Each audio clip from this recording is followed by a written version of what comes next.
오늘부터 살펴볼 사사기 7장의 이 하반절과 하반 부분과 8장 21절까지 말씀은 이스라엘의 승리를 보여주고 있습니다. 미디안 족속과 아말렉 족속 등 이 동방 사람들이 원래 모여 있었던 13만 5천 명에 있는 사람들을 이제 이스라엘 사람들이 승리를 하는 것이죠. 반으로 나눈다면 한 8장 3절까지 그 이전 부분이 요단강 서편의 전쟁을 나타나였고 4절부터는 동편 지역을 승리한 걸 내용을 진행을 하고 있습니다. 오늘 본문의 주제가 여호와를 위하라, 기드온을 위하라 이 주제로 나아가는데요. 이 전쟁 가운데에서 분명히 하나님의 영광을 돌리는 아주 귀한 내용이 있습니다. 반면에 기드온을 위하라라는 이 표현 가운데에 우리 마음속에 이렇게 좀 거부감이 있는 것처럼 온전히 이들이 하나님을 의지하지 못했던 부분들이 분명히 있거든요. 그래서 이 내용을 가지고 오늘 본문은 어떻게 하나님께 영광을 돌리는 부분이 있는가를 살펴보도록 하겠습니다. 어릴 적에 아주 기억이 나던 장면이 하나가 있는데요. 이제 테레비를 봤는데 미스 코리아 중에 가장 이쁜 분 중에 한 분이 이런 말을 해서 깜짝 놀랐던 적이 있습니다. 이 모든 영광을 하나님께 돌립니다. 이런 고백을 하는 걸 봤어요. 여자만 생각이 났던 것 같습니다. 그래서 아무튼 그게 제 마음속에 참 크게 왔었는데, 근데 그게 저한테는 되게 새롭게 와닿았었습니다. 그리고 또 한 번의 좀 충격은, 비슷한 충격은 너무 운동을 잘하신 분이 마지막 승리를 했을 때 무릎 꿇고 기도하는 장면을 제가 어렸을 적에 봤습니다. 그리고 이제 나오는 거는 찬송가가 나오는데 우리는 대한거나 뭐 이렇게 나오는, 다 모른 척 하시니까 되게 무안합니다. 근데 이 크리스찬으로서 이렇게 하나님 앞에 드리는 그런 모습들을 참 제가 어렸을 적에 많이 봤던 것 같습니다. 근데 우리가 보는 것은요, 나중에 이런 모습이 되더라고요. 그냥 그거 자체가 문화가 돼버리는 경우가 있습니다. 전혀 준비되지 않은 사람들이 이제 그런 자리에서 그냥 그게 당연한 문화가 돼버려서 하나님께 영광 돌립니다 이렇게 얘기하는데, 나중에 그 사람의 삶의 모습이 드러났을 때 결코 영광 받을 만한 모습이 아닌 부분도 나중에는 많이 또 나오는 경우가 있었습니다. 근데 제가 이런 부분들이 나오는 이유가 우리가 정말 하나님께 영광 돌리는 부분에 대해서 진정한 그 과정 속에서 있는 부분들이 어떤 부분인지를 분명히 알아야 된다고 생각을 하거든요.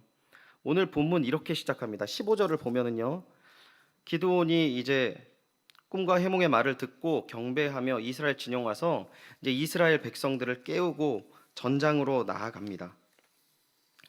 이 당당하게 이 기드온이 이 사람들을 이끌고 나가거든요. 근데 이끌고 나가는데 뭐를 가지고 나가냐면 나팔과 빈 항아리, 그리고 항아리 안에는 횃불을 들고, 그것도 300명이 함께 나누는 게 아니라 세 대를 나눠서 이렇게 전쟁에 나갑니다. 그리고 이 사람들이 한 게 하나도 없어요. 그냥 나만 보고 그대로 행해. 그러면서 이 사람이 세 가지를 했는데 나팔을 불입니다. 그리고 여호와를 위하라, 기드온을 위하라 이렇게 외치고요. 그리고 항아리를 깹니다. 그리고 이 횃불을 들고 왔다 갔다 하는 거죠.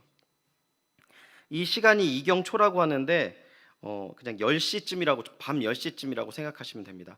지금 10시면 초저녁이지만 이때 당시에는 아주 이제 한밤중인 거죠. 그래서 파수꾼이 교대할 그 타이밍에 이 여호와와 기드온의 칼이여 외치면서 그들이 나팔을 불고 항아리를 깨뜨리고 횃불을 드니까 그 당시에 있는 미디안 사람들이 마치 많은 사람이 온 것처럼 느껴진 거죠.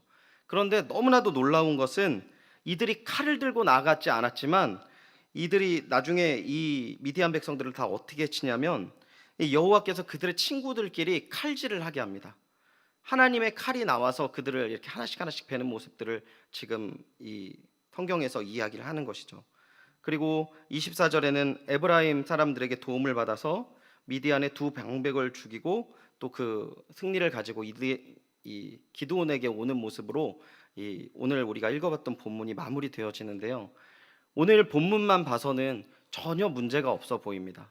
근데 우리가 이 부분에 대해서 어떻게 하나님께서 자신의 민족들에게, 자신의 백성들에게 승리를 주시는지 한번 살펴보면은요, 먼저 사사기 6장부터 시작되는 기드온의 이야기를 보면은 가장 많이 하나님께서 표현하시는 부분인데, 그게 뭐냐면 여호와께서 너와 함께 계시도다, 그리고 내가 반드시 너와 함께 하리라 하는 말씀입니다. 근데 이게 단순히 기드온의 이야기만 하는 것이 아니라 태초부터 예수 그리스도가 오는 그때까지 하나님은 그의 백성과 함께 하시길 원하셨고, 그의 백성은 하나님과 함께 했을 때 완벽하고 온전한 삶을 누렸어요. 그런데 그 에덴에서 범죄함으로 말미암아 하나님과 떨어지게 된 것이죠. 그런데 우리가 능력이 있어서 하나님께 나아가지 않습니다. 나아갈 수가 없어요. 그런데 계속 성경에서 이야기하는 것이 뭡니까? 하나님께서 내가 너와 함께 하겠다라는 말로 계속 그들에게 나아가는 것입니다. 우리가 그 하나님과 함께 하심으로 말미암아 승리할 수 있다라는 사실을 먼저 우리는 알아야 돼요. 왜냐하면 예수께서도 그가 이 땅 가운데 오셔서 임마누엘 하셨거든요. 하나님이 우리와 함께 하시다라는 메시지로 이 땅 가운데 오셨다는 것입니다. 이게 너무나도 우리가 잘 알고 있는데, 이 상황에 대해서 알고만 있지 그렇게 살지 못했던 백성들이 6장에 예전에 이제 여러분께 말씀드렸을 때 보면 이들이 얼마나 핍절하고 어렵게 살았던 모습들을 볼 수 있습니다. 하나님의 백성이라는 이름은 있지만 정작 하나님과 함께 동행하지 않았던 이스라엘이 이제 더 이상 추락할 수 없을 만큼 추락한 모습, 지금 사사기에서 보여주고 있는 것입니다. 오히려 믿지 않는 자들보다 못한 삶, 그리고 스스로 자신의 모습을 볼 때 자신조차도 포기할 만큼 부끄러운 삶. 왜 그렇습니까? 하나님과 함께 동행한다는 건 알았지만 정작 실생활에서는 동행하지 않았기 때문입니다. 가장 비참하고 부끄러운 자리에서부터 이 하나님께서 찾아오셔서 건져주시는데, 기드온을 통해서 그것들을 하나하나 보내주세요. 그 포도주 틀에서 미디안에게 들키지 않으려고 조용히 그 식량을 만드는 그 남자로서 굉장히 추잡스러운 그런 모습들 가운데에서 하나님이 찾아오셔서 큰 용서하여라는 것을 시작을 해서 그를 하나하나 세우게 됩니다. 그래서 그 사람을 세워주시고 은혜 부어주셔서 하나님을 바라보게 하실 뿐만 아니라 이제 하나님과 동행자로 세우셔서 그 믿음의 구원의 역사를 맞이하게 하시는 것이죠. 그리고 그에게 성령 충만하게 하시니까 그가 구원의 해방의 나팔을 불게 됩니다. 그 나팔을 부니까 이제 자기 가족들부터 몰려오기 시작해요. 그리고 주변 민족들이 다 기드온에게 몰려옵니다. 이제 이들이 3만 명 좀 넘는 사람들이 가서 전쟁을 일으켜서 이제 싸우려고 가는 그 순간에 하나님께서 의외의 말씀을 하시죠. 뭐라고 말씀하십니까? 너무 많다. 너무 많다는 것입니다.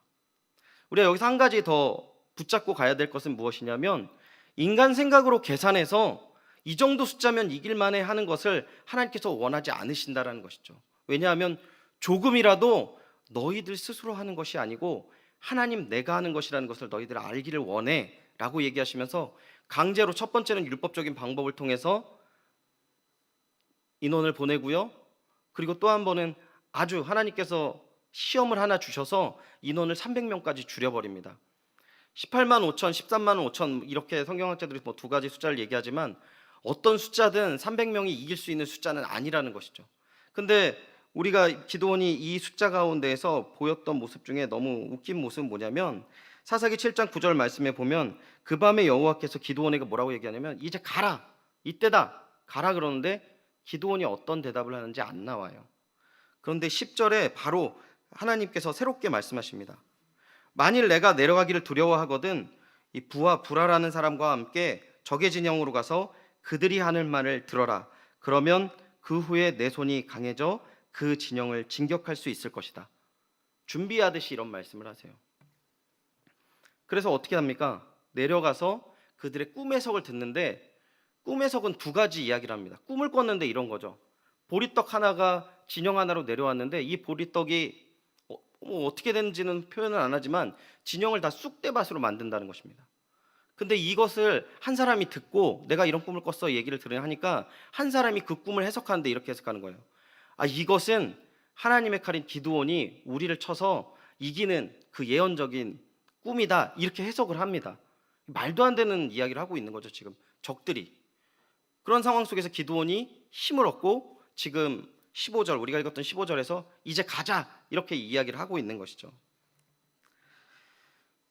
우리가 이 가운데서 너무나도 중요한 것 놓치지 말아야 되는 건 뭐냐면요, 하나님을 만나고 은혜와 감격으로 시작된 기드온이 정작 그 적들 앞에 있었을 때는 발이 떨어지지 않았다는 사실을 꼭 기억하시기 바랍니다.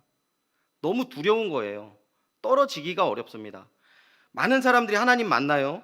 은혜와 감격 같은 감격을 받고 이제 내가 세상에 내려가서 빛과 소금으로 살아가겠다 이 마음으로 나아가지만 결국 어떻게 살아갑니까?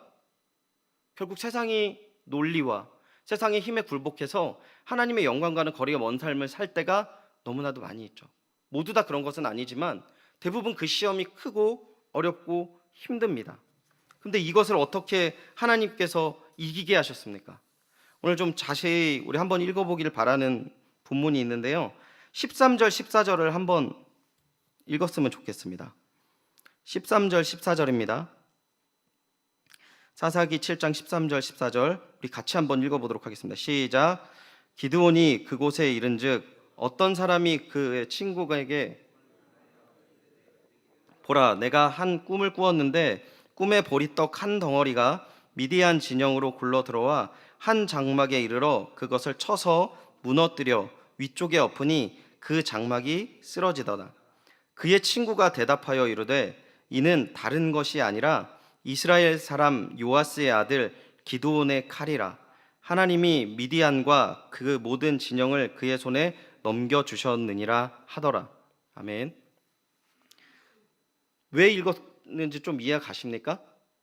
본문 말도 안 되는 내용인 겁니다. 하나님 메시지 이미 임했어요.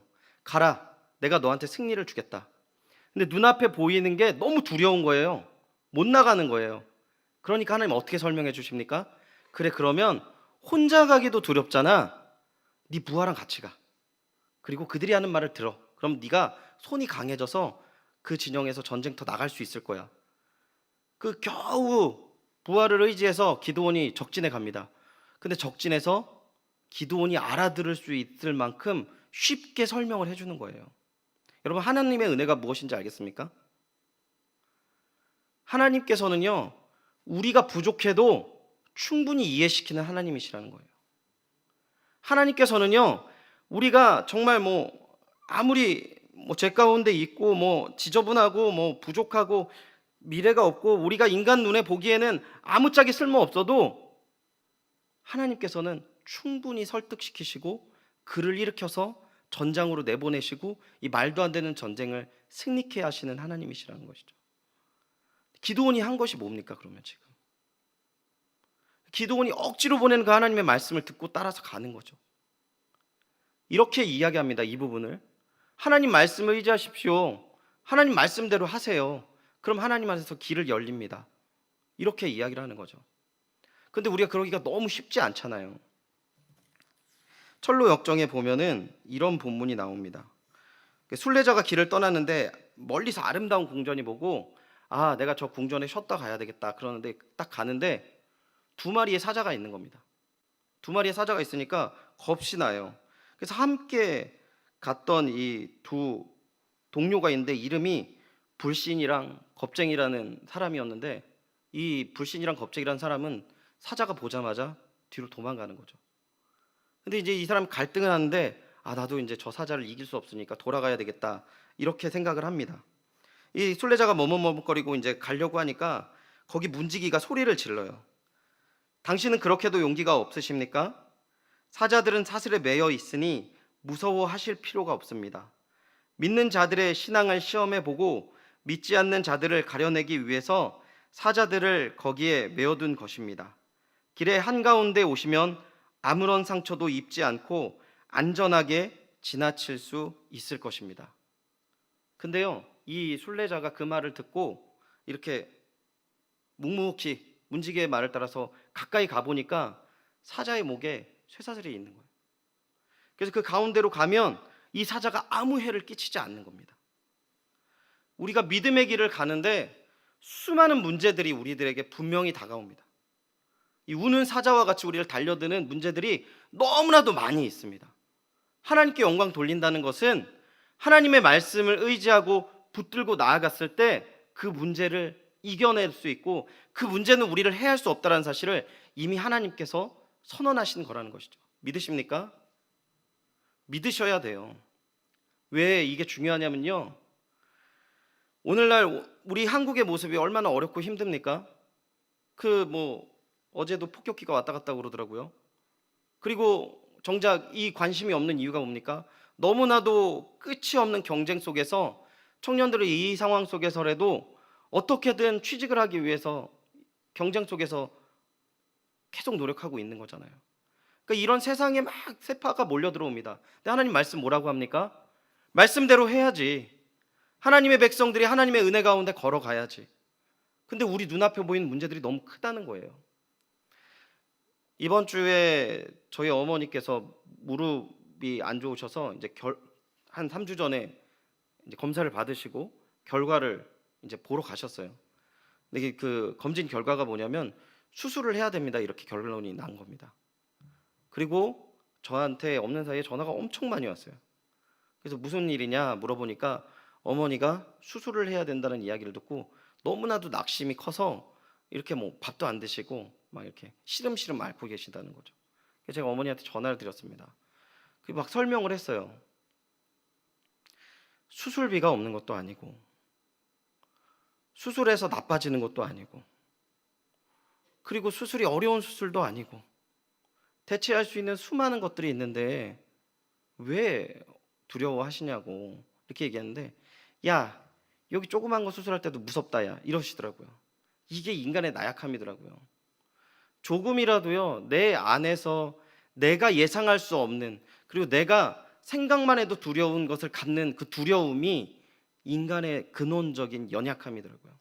기드온이 가졌던 이 두려움은 하나님을 만나고 인생길을 걸어가면서 또 하나님의 도우심을 받아서 경험하고 나아가지만 끊임없이 하나님의 말씀을 붙잡지 않을 때 넘어질 수밖에 없는 연약함을 드러내는 것이 오늘 본문 속에 나와 있습니다. 근데 그 가운데에서 하나님께서 그 기드온에게 무엇을 주십니까?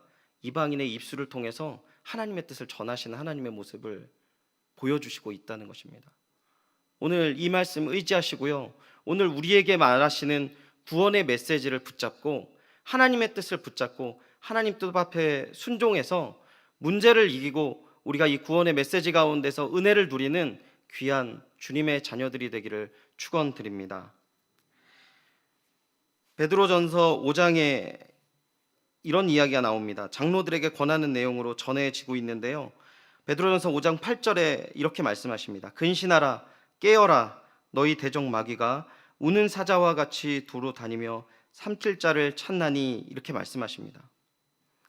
근신하고 깨어 있다라는 것은 하나님의 말씀 가운데 서 있는 것이라는 것 잊지 않으셨으면 좋겠습니다. 우리가 하나님 말씀 분명히 알고요, 예수께서 나를 구원해 주셨다 분명히 알고 있습니다. 근데 오늘 여러분 무슨 말씀을 들고 하루를 보내셨습니까?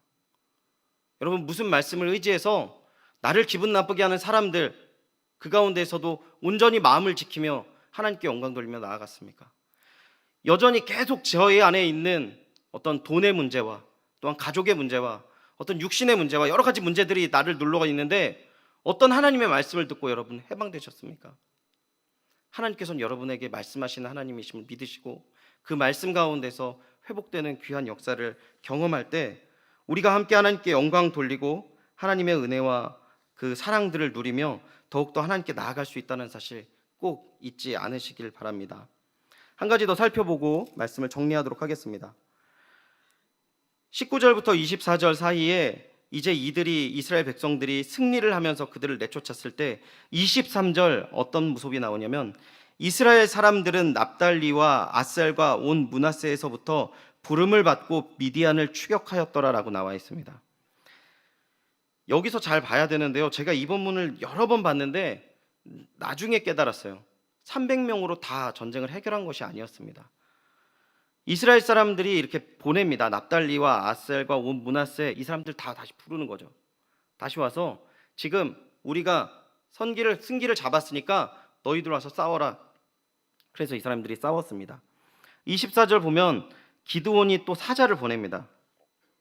에브라임 사람들에게 사자를 보내서 너희들에게 갔던 저 적들을 쳐라라고 해서 그들이 또한 승리를 얻습니다. 승리를 얻었으면 됐지 또 뭐가 필요합니까? 근데 성경학자들이 이 부분을 갖고 굉장히 부정적으로 많이 해석을 해요. 왜 그러냐면 두 가지 내용을 가지고 근거를 가지고 이야기하는데, 첫 번째 뭐냐면 하나님께서 너희들 힘이 아니라 내 힘으로 이겼다라는 사실을 너희들 좀 알았으면 좋겠다 이렇게 표현하거든요. 그런데 8장 1절부터 3절 읽어보진 않았지만 어떤 내용이 나오냐면, 에브라임 사람이 기도로 나와서 따집니다. 너희가 나를 이렇게 대접해? 나중에 기껏 사자를 보내서 이렇게 해?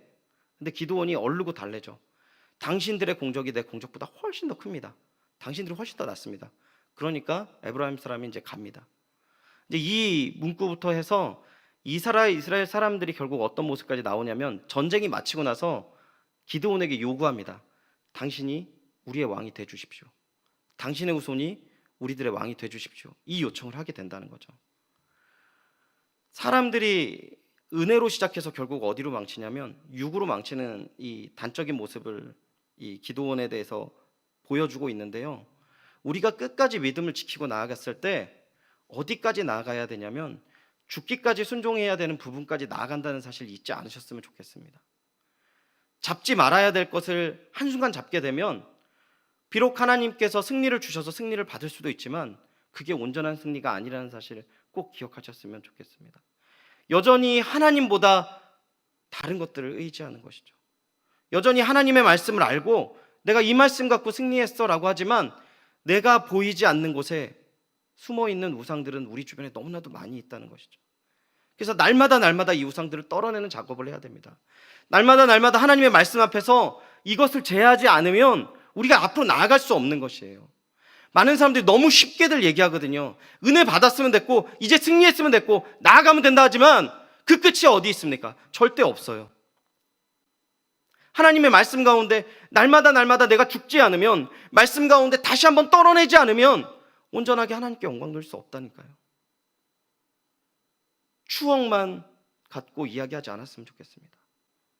내가 예전에는 30명 전도했어. 내가 예전에는 직장 사람 다 전도했어요. 너무 감사하죠. 근데 오늘은요? 지금은요? 지금은 어떻게 사십니까? 과거의 영광만 이야기합니까? 오늘은요? 오늘 어떻게 갈 겁니까? 오늘 하나님 앞에 이 말도 안 되는 문제들 하나하나 떼어내는 것, 자기 자신을 부정하는 것 얼마나 어렵습니까? 내가 잘못 가고 있다라는 것을 고백하는 거 얼마나 어렵습니까? 하지만 끝까지 하나님 앞에 영광 돌리고 주님 앞에 진정한 승리를 누릴 수 있는 것은 하나님 말씀 안에 매일매일 내 자신을 털어내지 않으면 그 길을 갈 수 없다는 것입니다. 어려운 길인 거죠. 그래서 좁은 길입니다. 그래서 날마다 나는 죽노라라고 고백했던 바울 사도의 고백처럼 우리가 이 말씀 앞에 날마다 서지 않으면, 날마다 죄인의 괴수로 느끼지 않으면 하나님 앞에 영광 돌리는 삶이 입술에만 머물러 있을 수 있다는 사실 잊지 않으시길 바랍니다. 특별히 귀한 연희교회가 이 말씀 앞에 날마다 우리의 묻어있는 우상과 같은 의지하는 모든 것들을 떨어내고 주의 말씀을 굳건히 붙잡고 하나님께 영광 돌리는 귀한 은혜와 사랑이 우리 연희교회를 통해서 이 민족에 가득하여서 이 위기의 때에 하나님 안에서 승리했다라고 고백할 수 있는 귀한 은혜와 사랑의 시발점이 되시기를 축원드립니다.